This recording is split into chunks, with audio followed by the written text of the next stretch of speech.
It had been many months since Bert's encounter with a spectral steam engine. He kept to himself when other engines would arrive at the smelters to drop off or pick up scrap. Arry, however, remained unchanged. Behind the tunnel, Henry. He oozed. Looks like it's gonna rain. I'm not afraid of the rain anymore. Henry hissed. You should be, 'cause rain makes you wet. And if you are wet, you rust. Soon, you'll be so rusty you'll fall apart and join the other kettles here. Henry snorted and puffed away. Bert just looked away.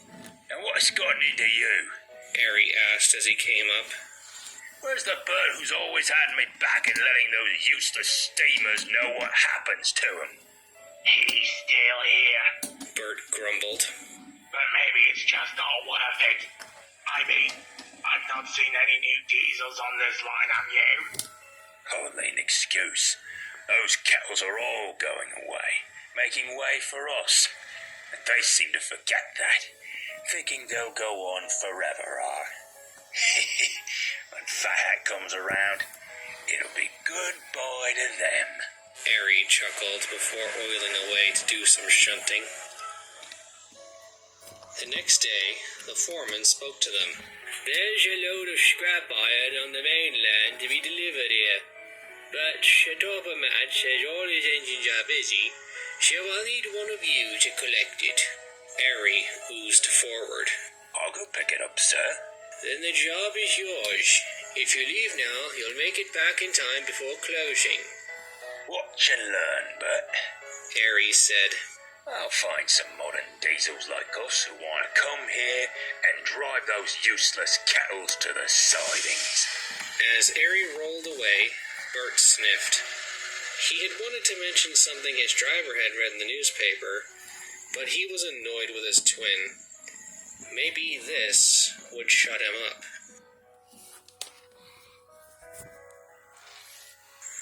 The sun was just setting as Arry rolled over the bridge leading from Sodor to the mainland. The sun shimmered on the water like molten metal in the smelters. Now isn't this a grand sight? He said to himself.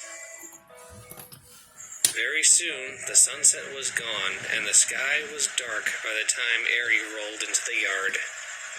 It was packed with trucks and waiting diesels. Now, where's this train I'm meant to collect? He asked himself.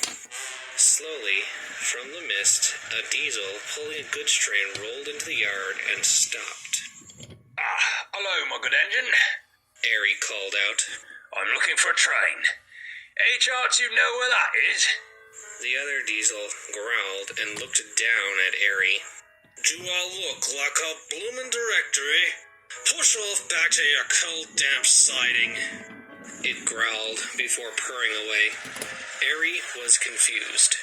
That's no way to speak to a fellow diesel. What's got up his exhaust? He didn't have long to wonder as another diesel backed down onto the train, pushing some tankers, adding them on. Arry spoke up again. Hello? I'm looking for a train of scrap heading for Sodor. Where do I find that? The diesel stared at Arry coldly. It stared for so long, it seemed like it was looking through him. Arry felt a shiver run down his cab. Over there, shunter, the diesel said, looking across the yard toward some dark sidings. Thank you, Arry said hastily, and he oiled away. The other diesel watched him go till he was out of sight. Arry moved his way along the dark sidings slowly. It seemed quieter here. He felt himself getting a bit nervous. The yard lights on this end of the yard were out, so he could hardly see. Soon he found the waiting trucks and coupled up. He wanted to go, but the signal rose and he was stuck in the siding. As he looked around, he saw a long line of square shapes on a siding nearby. In the gloom, they looked like vans. But the closer he looked, he saw they were diesel shunters.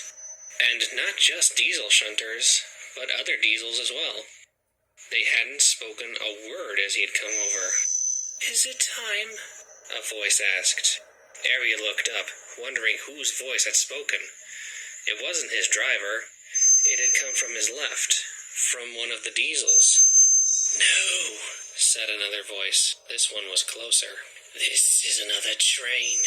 The same voice then said in a lower tone, "It's one of us." "Oh no, another sent to the sidings?" the first voice asked. "No, he's here doing work. How fortunate." So what? Arry grumbled. Of course I'm doing work. Why are you over here resting? This yard is a mess. I had to ask 2 diesels where my train was. "Who said we were resting? We're not resting." Well, you're not being useful if you're just sitting over there. A long pause hung over the air before the second voice spoke again. "That's just it. We are not useful. Not anymore." What does that mean? Diesels like us are always useful. We're the future. A deep, mournful sigh was heard, and the second voice continued. "We were the future, but that was years ago. Now we're yesterday's news. Last year's model. Trash." Arry began to get nervous. This diesel wasn't talking like he expected. Diesels were the future, and his class had been the future. Diesel himself was proof enough that diesels were better than steam engines, more useful, more reliable, more revolutionary. What do you mean? We replaced all those useless kettles, so of course we're useful. We're not trash, we're revolutionary. "Steam engines," the first voice said suddenly. "How I wish I was a steam engine." "We all wish that," the second voice said, talking to the first. "But that's not to be." Arry was now very confused. Why would a diesel want to be an inefficient, useless engine? Something weak and ancient. Okay, are you all on some bad fuel? No diesel on Earth would ever want to be a steam engine. They're old, clapped out, smoky, smelly. Timeless. Timeless and precious. Not many left. But diesels? There are so many of us. Why would anyone want to preserve us? My dear engine, you are blind. Blind and stuck in an era that has long since passed. Shunters like us, we're vermin. Nothing timeless or precious about us. If you don't understand that now, you will soon. We used to work here. Now, we await our fates." Suddenly, the yard light flicked on to illuminate the diesels before Arry. They were filthy, caked in grime and rust, with the words "scrap" painted in bold letters on their sides. Arry gasped, staring at them. So many diesels. At least 8 shunters and 2 heavy goods diesels sat on their sidings. Many didn't even look up or acknowledge his presence. The owner of the second voice was looking right at him. His face was filthy and covered in rust streaks. His eyes widened as he read Arry's side. "Sodor! You're from Sodor!" Yes. Arry said slowly. "Take me with you. I'll do any work that's asked of me. Just take me away." "No, take me. I'll work with steam engines." The whole line of diesels woke up. Each began begging to be saved, taken to Sodor with Arry. Arry felt very crowded. Slowly the voices became more pleading, and also fighting between the voices began to ring out.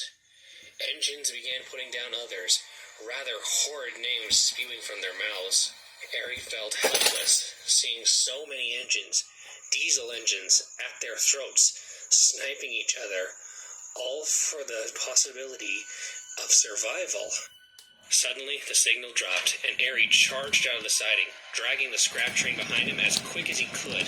The voices still echoed behind him. They begged for him to come back, to save them, and then, worse, calling him a traitor to his brethren, a traitor to all diesels. Arry didn't look back once, and he didn't stop until he rumbled over the bridge, back onto Sodor. Bert was just fueling up after a long day. He'd finished shunting the scrap into the shed for the workers to get started in the morning. The honk of a horn brought his attention up.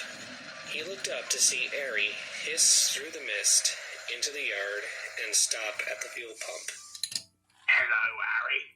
Have a good trip. Bert oozed. Arry said nothing.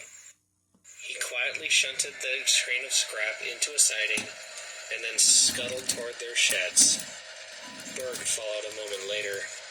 He didn't speak when he joined his brother. He knew what he'd seen, and that Arry wouldn't be talking about scrapping steam engines for a while. The scrap twins are more tame nowadays. While they still tease the engines, the subject of scrapping them has never come back up. I suspect those two engines have changed for the better. Don't you?